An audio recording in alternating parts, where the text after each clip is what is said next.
Bueno, veamos qué hay en la tele. ¿Alguna vez has sentido esa sensación de déjà vu? Debe ser un efecto mortadela. Solamente hay que tenerle temor a Dios. Y a mí, en todo caso, también un poquito, porque... Daniel, ¿en qué te has transformado? ¿O en qué te han transformado? Pareces un panelista de 678, diciendo una cantidad de mentiras que escuchamos hace años. El problema en Argentina no es el dólar. Consistente con una explosión. ¡Mataron a mi hermano! ¡Porque lo sacan con alambre a navegar! ¡Yo estuve en la armada!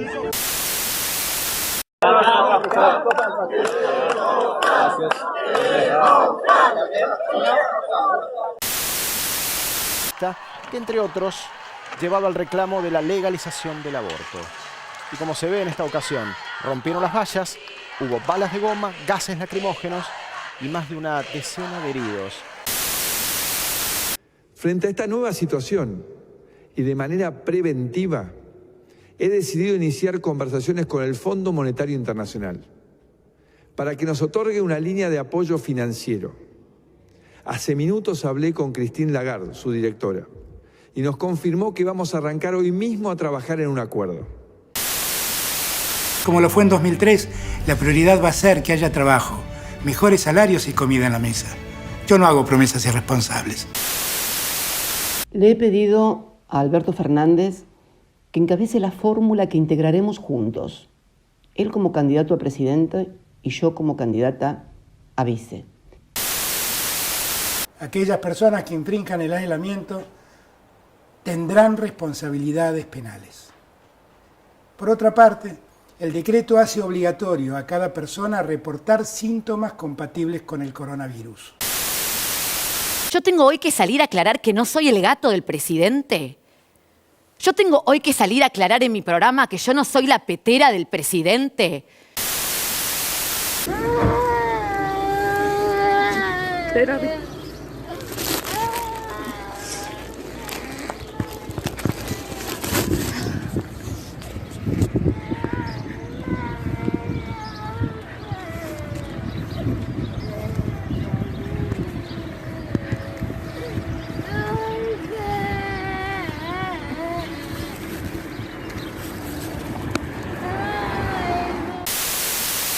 Ella que dejó todo esa vez. Ella estaba bien, estaba contenta para estar con su familia, con su padre.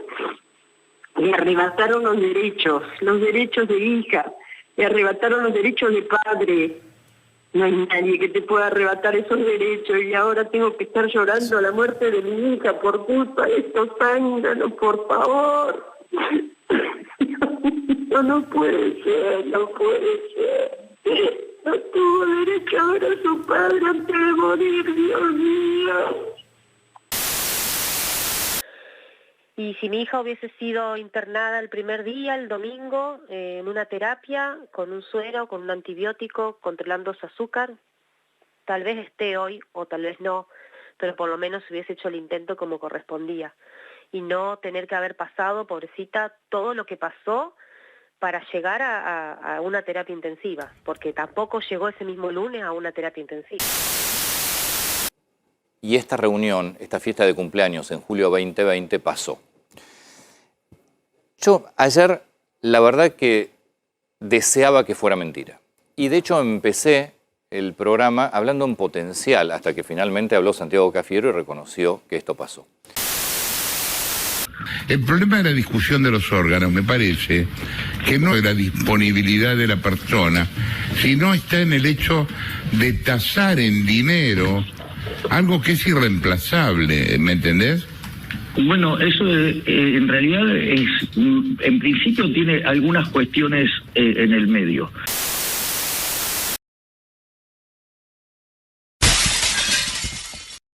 Puta madre, ¿quién rompió la tele? A mí no me veas.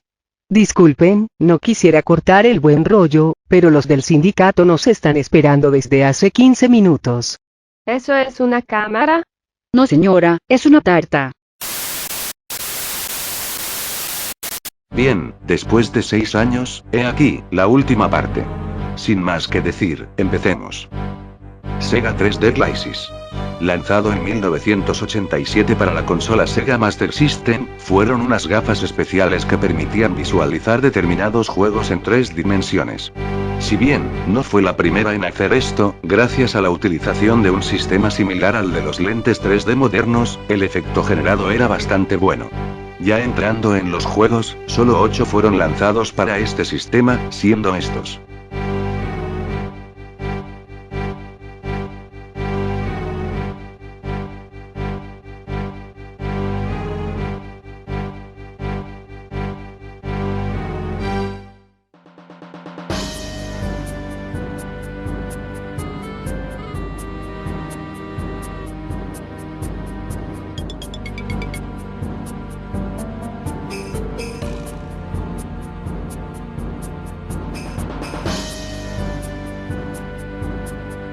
Como dato extra, llegó a Sudamérica en 1989.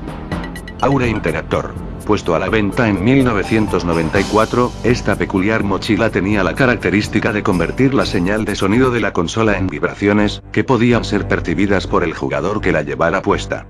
Esto último fue gracias a una tecnología patentada por la empresa Aura System, y que según la publicidad, mejoraba la inmersión de determinados juegos. Según algunos comentarios, el sistema funcionaba, pero a la larga se hacía un poco incómodo, y hasta podía dejar marcas. Si bien, funcionaba con cualquier juego, gracias al acuerdo que la empresa desarrolladora hizo con Acclaim y Williams, videojuegos como Mortal Kombat 2, y Double Dragon 5, contaron con frecuencias especiales, para aprovechar las capacidades de la mochila. Reality Vest. Similar al que vimos antes, pero lanzado en 1998. Por lo que pude averiguar, estuvo disponible tanto para PlayStation como para Nintendo 64, y a diferencia del Aura Interactor, este simplemente era un chaleco con varios Rumble Packs repartidos por el mismo. Por lo demás, era funcional, a pesar de que no era tan sofisticado como el anterior, y además, el logo de la caja era bastante llamativo. Golf Launchpad. Creado por la empresa Electric Spin, era una base que servía para darle mayor inmersión a los juegos de golf, permitiendo a los jugadores utilizar cualquier palo de dicho deporte para jugar. El sistema estaba compuesto de varias piezas, en la que se destacaba un control remoto, una bola, una red de microcaptura, y un pedazo de plástico que simulaba ser el pasto del campo. En cuanto a su funcionamiento, una vez ensamblado, se debía conectar a la consola y configurarlo dentro del menú del juego, para poder usarse. Sinceramente se ve peligroso, más que nada porque se necesita mucho espacio para montarlo, además de que se podía lastimar a alguien si no se sujetaba bien el palo. No es de extrañar que la empresa que lo produjo cerrara en 2017. ASCII GameCube Keyboard Controller. Lanzado en Japón, mientras GameCube seguía a la venta, fue pensado para usarse en Phantasy Star Online, un videojuego popular en ese país. No hay mucha ciencia en esto, es solo un mando partido a la mitad con un teclado en medio. Funcional, sí, pero muy aparatoso. Lo que sí me llamó la atención, es que puede ser usado con otras consolas como la Wii, la Wii U, e increíblemente también en la Nintendo Switch. Como dije, funcional, pero muy aparatoso. Xbox Trackpad.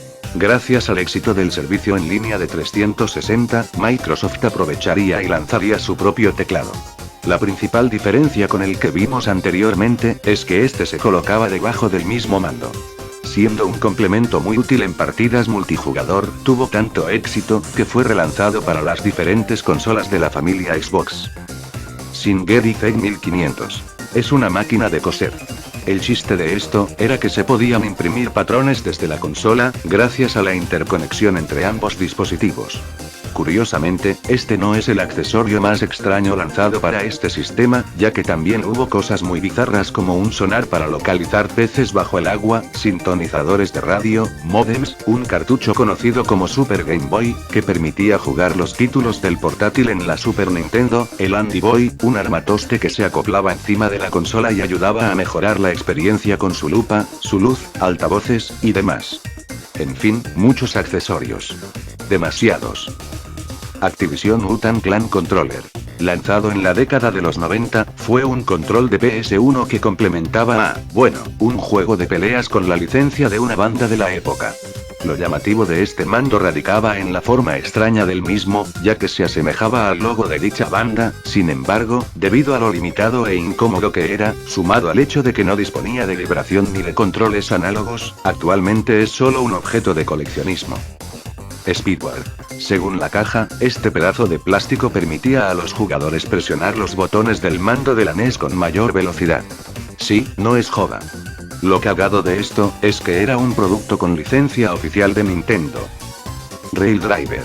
Vendido desde principios de los 2000, está hecho específicamente para usarse con los simuladores de trenes. Por lo visto, se nota que es un producto de calidad, a pesar de que sea para un público de nicho. Además, funciona con casi todos los simuladores de esta índole de forma nativa. Sega Multimega. Corría el año 1994, y Sega, en otro de sus desesperados intentos suicidas, lanzó al mercado esta consola que mezclaba tanto al Sega CD como a la Mega Drive, en un solo sistema. Si bien era funcional, su elevado costo hizo que fracasara en ventas, vendiéndose aproximadamente solo unas 25.000 unidades. Personalmente, creo que hubiera sido la versión definitiva del sistema, de no ser por el problema de los condensadores y sus pocas unidades disponibles. Sega Tera Drive. Fruto de una alianza entre IBM y Sega, en 1991 salía al mercado esta computadora, que contaba con la peculiaridad de tener un Mega Drive integrado a la misma. Lanzada solo en Japón, fue un fracaso en ventas, debido en parte a la poca popularidad que tenía la consola en dicho territorio, a lo que se le sumaba lo obsoleto del sistema en términos de componentes. Era tan así, que ni siquiera traía placa de sonido. Posteriormente, algunos años después, la empresa Amstrad lanzaría al mercado europeo y australiano un sistema muy similar, llamado Mega PC, que también fracasó en ventas por los mismos motivos. Solid Edge Acid. Este peculiar visor, era un complemento del videojuego Metal Gear Acid 2 de PSP, que permitía visualizar imágenes en 3 dimensiones. A diferencia de otros lentes que usaban dos colores para generar el efecto, este en particular, partía la pantalla, mostrando dos imágenes casi iguales. Lo cagado de esto, es que entre el contenido que se podía visualizar, se encontraban algunos videos de modelos japonesas en traje de baño. Koala Pad.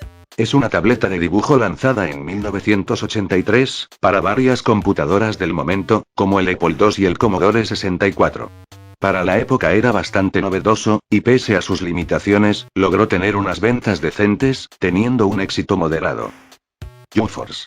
Lanzado en 1989 para la Nintendo NES, consistía en dos paneles con sensores que reemplazaban al mando de la consola. En pocas palabras, un Activator más antiguo. No tengo nada más que decir, la crítica de la época lo destruyó, y la empresa que lo fabricó fue vendida a THQ tiempo después. Base horizontal para PS2. Sí, como lo oyeron, una base horizontal para PS2. Y yo que creía que esto era una mierda. Steam Controller. Si bien, Valve siempre se ha destacado por sus juegos y su tienda en computadoras, cierto es, que han intentado meterse en el mercado de las consolas de diferentes maneras, con resultados muy dispares.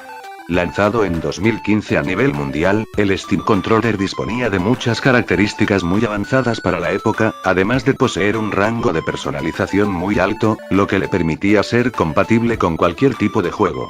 Lamentablemente, no gozó de mucho éxito comercial, a pesar de que era un producto de calidad, por lo que en 2019 Valve anunció que no se producirían más unidades, limitándose solo a vender el stock que quedaba.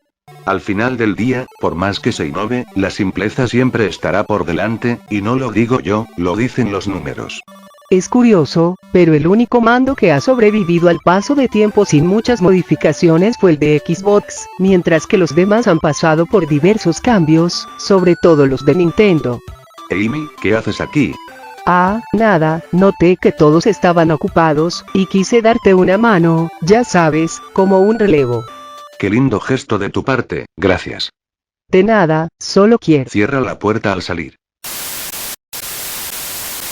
Bueno, para terminar con el video, veremos más accesorios del Sega Dreamcast.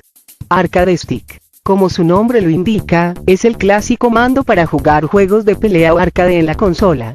Lo llamativo de este modelo, es que cuenta con una ranura para BMW. Dreameye, aunque a primera vista parece un juguete, en realidad es una cámara digital lanzada en 1999, que permitía tomar fotos para utilizarlas en algunos juegos, además de que dichas fotos también podían enviarse por correo electrónico, gracias a la conexión a internet de la consola. Micrófono.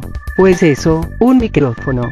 Necesario para jugar al videojuego de Seaman, ya saben, esa cosa extraña. Dreamcast Twin Stick. Mando compuesto por 2 palancas con un botón en cada una. Vendido solo en Japón, fue pensado para usarse en el juego Cyber Troopers Virtual On, Oratorio Tangram, y poco más, no hay mucha información del mismo en línea. Dream para, similar al Activator, debía colocarse en forma de arco delante del jugador. Una vez hecho eso, cada vez que el jugador pasara la mano sobre cualquiera de las piezas, estas reaccionarían gracias a los sensores de movimiento que tenían en su interior. Por lo que vi, esto se hizo para un juego de baile. Reproductor VCD, compuesto por un disco de arranque, un receptor infrarrojo, y un control remoto. Su uso en conjunto permitía visualizar películas grabadas en CD. Una alternativa al DVD de PS2, supongo. Densa de Go Controller. Similar al que mostró Fana en este video, este control hecho por Taito, solía utilizarse en un simulador de trenes japonés llamado Densa de Go. Muy popular por aquellos lares. Aunque la verdad estoy haciendo un poco de trampa, ya que este control fue lanzado para múltiples sistemas, además de que existe una versión que solo se conecta a la tele, sin necesidad de una consola. Y por último, karaoke. La base en sí, posee entradas para 2 micrófonos y 2 ruedas de volumen. Para hacerla andar, simplemente debía ponerse debajo de la consola, y usar algún juego compatible. Y bien, con esto termina el video. Ahora si me disculpan, tengo que hablar con Fana de unos asuntos. Sin nada más que decir, nos veremos en un próximo video, hasta pronto.